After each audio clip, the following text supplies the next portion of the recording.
Did you know Elijah had the greatest day of his life and then immediately wanted to die? He just called down fire from heaven in front of thousands of people.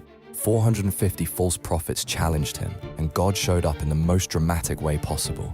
Fire fell from the sky and consumed everything. The crowd fell to their faces. Elijah won.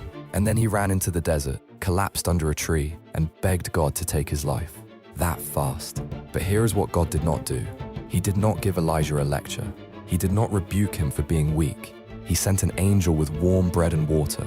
He let him sleep, twice. Then came a still small voice, not thunder, a whisper, because God knew Elijah was not struggling with faith. He was exhausted, completely empty. And empty people need rest before they can receive anything else. Your worst crash will often follow your greatest win. That is not weakness, that is human, and God already knows how to meet you there.